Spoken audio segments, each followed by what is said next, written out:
अयोध्या का स्वर्णिम युग समाप्त हो रहा था। लव और कुश संन्यास ले चुके थे और एक नए समय का आरंभ होने वाला था। लेकिन क्या रामराज की परंपरा जीवित रही? क्या आने वाले युगों में भी श्री राम की मर्यादा और न्याय प्रिय शासन बना रहा? आइए जानते हैं इस महागाथा के अंतिम अध्याय में। लव के पुत्र ब्रह्मदत्त ने अयोध्या में राज किया और राज को पहले की तरह शक्तिशाली बनाए रखा। कुश के पुत्र शतनी ने उत्तर कौशल में अपनी राजधानी बनाई और वहां से अपनी विरासत को आगे बढ़ाया।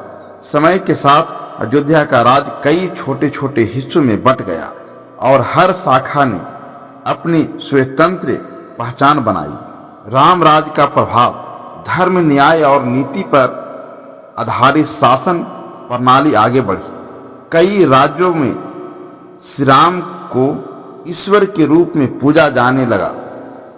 अयोध्या श्री राम की पावन भूमि के रूप में प्रतिष्ठित हुई। समय बीतता गया और धीरे धीरे महाभारत का युग आया। श्री राम के वंशों में से कई चंद्रवंशियों और यदुवंशियों के साथ संबंध स्थापित करने लगे।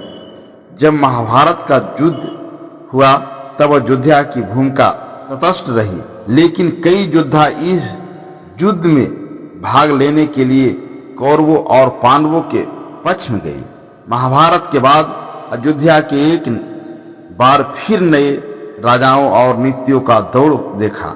जैसे जैसे समय आगे बढ़ा, अयोध्या का वैभव धीरे धीरे कम होता गया, लेकिन एक चीज कभी नहीं बदली, श्री राम की महिमा और उनकी स्मृति।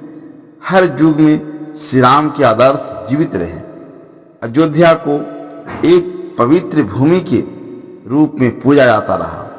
लव कुश की गाथाएं लोक कथाओं में जीवित रही। इस प्रकार लव और कुश ने श्री राम की परंपरा को आगे बढ़ाया और युगों तक अयोध्या का नाम अमर बना रहा। लेकिन क्या समय के साथ रामराज की परंपरा विलुप्त हो गई? क्या आने वाले युगों में कोई और राम जैसे आदर्श राजा आए? क्या एक नया अवतार फिर से अधर्म का अंत करने के लिए आया?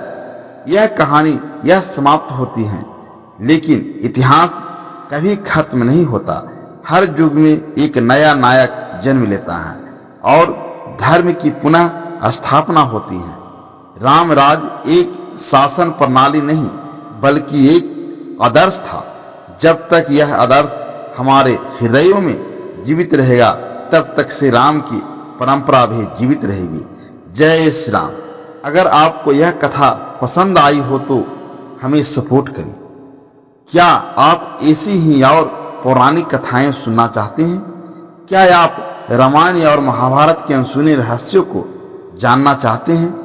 क्या आप चाहते हैं कि हम और भी अद्भुत कहानियां आपके लिए लेकर आएं? तो अभी चैनल को सब्सक्राइब करें और बेल आइकन दबाएं ताकि अगली कथा की सूचना सबसे पहले आपको मिले। वीडियो को लाइक करें ताकि हमें पता चले कि आपको इस तरह की कहानियां पसंद आ रही हैं। इस कथा को अपने दोस्तों और परिवारों के साथ शेयर करें ताकि वे भी इस अद्भुत कहानी का आनंद ले सके। कमेंट में बताएं आपको यह कथा कैसी लगी, कौन सी अगली कथा आप देखना चाहते हैं। आपके प्यार और समर्थन से ही हमें आगे और भी रोमांचक कहानियां लेकर आएंगे। धन्यवाद। जय श्री राम।